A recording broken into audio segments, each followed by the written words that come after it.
After endless excuses, our top focus at this hour is the delays, of course, that have taken place in attempts to claim credit. Now the Congress has made its stand clear on attending the 22nd of January Ram Mandir consecration official event. And now the decision is to reject the invite that has been extended by the Temple Trust. What this means is that the Congress leaders Sonia Gandhi, Mallikarjun Kharge and Adhir Ranjan Chaudhary will not be attending the Pran Pratishtha. In its statement, the Congress said, religion is a personal matter, but the RSS BJP have made a political project of the temple in Ayodhya. The party said that the top brass has decided to decline the event to the invitation, or the invitation to the event rather, which is clearly an RSS BJP event. They've also alleged that inauguration of the incomplete temple by leaders of the BJP and RSS has been obviously brought forward for electoral gains, and that its decision has been guided by the Supreme Court verdict and honors the sentiments of millions who revere Ram. But the BJP has attributed it to appeasement politics and pressure from India allies. प्रभु राम विरोधी चेहरा राष्ट्र के सम्मुख प्रस्तुत हो चुका है। यह आश्चर्य की बात नहीं कि सोनिया जी के नेतृत्व में जिस पार्टी ने कोर्ट में दस्तावेज दिया था कि भगवान राम का कोई अस्तित्व नहीं, उस कांग्रेस पार्टी के नेतृत्व ने पुण्य अयोध्या धाम में राम मंदिर में प्राण प्रतिष्ठा के आमंत्रण को ठुकराया। इंडिया अलायंस ने सोनिया जी के नेतृत्व में, कांग्रेस के नेतृत्व में बार बार सनातन धर्म की उपेक्षा की, अपमानित किया, और अब इंडिया अलायंस के नेताओं द्वारा प्राण प्रतिष्ठा के पुण्य आमंत्रण को ठुकराना उनकी सनातन विरोधी सोच को दर्शाता है।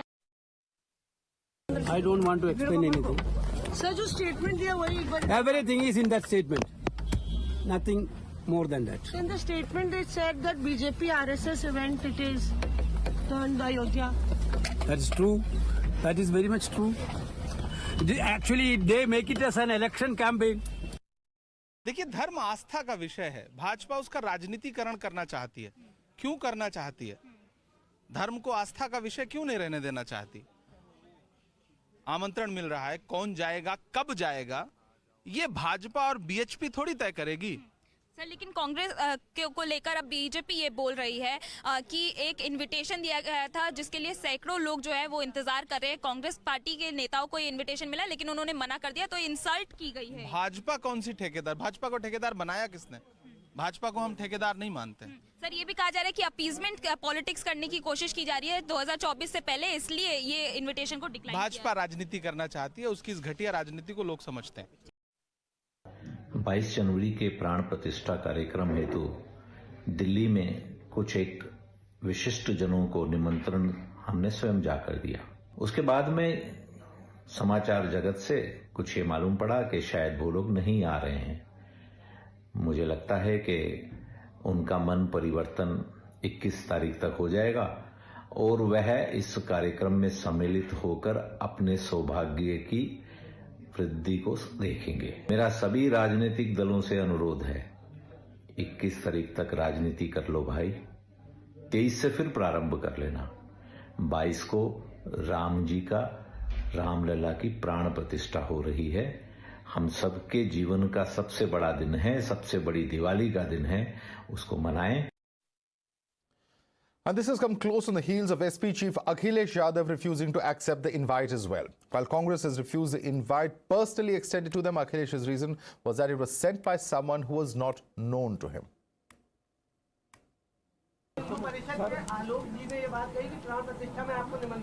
मैं इनको नहीं जानता हूं, न मेरा इनका कोई परिचय है।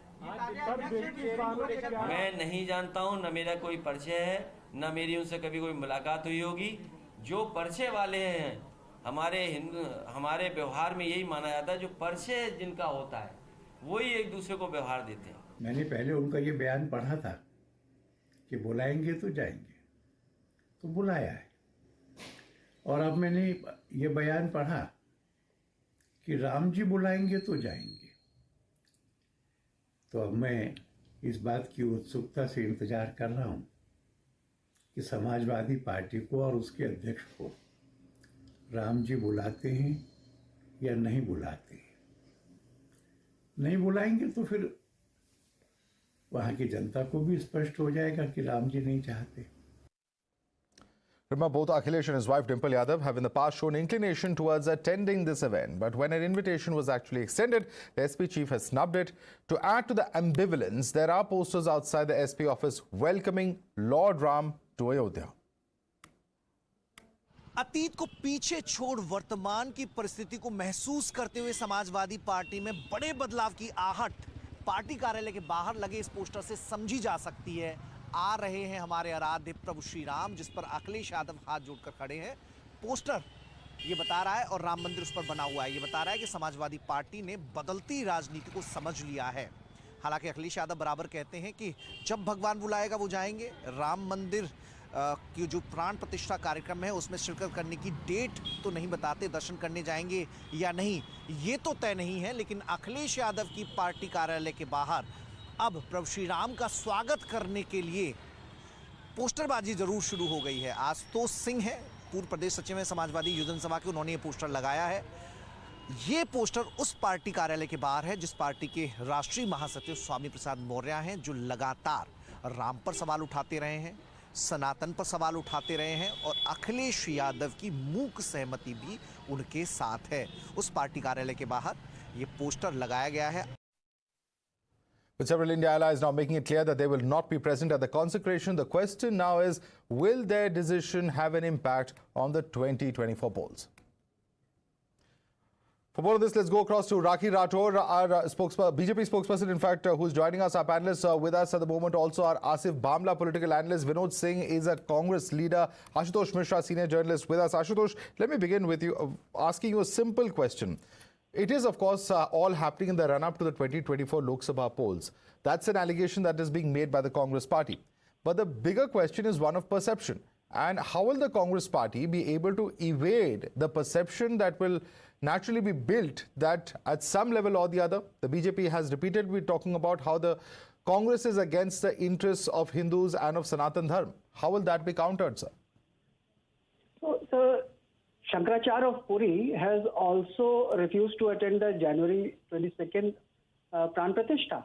He has said that it is not a religious thing, it's more of a political showmanship by Mr. Narendra Modi.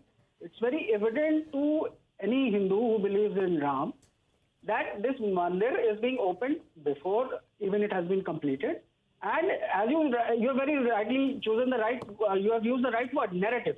Narendra Modi is trying to build this narrative that he is a Ram Bhakt and the others are not. And what about he hasn't invited Mr. Advani. In fact, Mr. Advani and Mr. Joshi, the two main people behind this Ram Mandir movement, have been asked not to come to Ayodhya.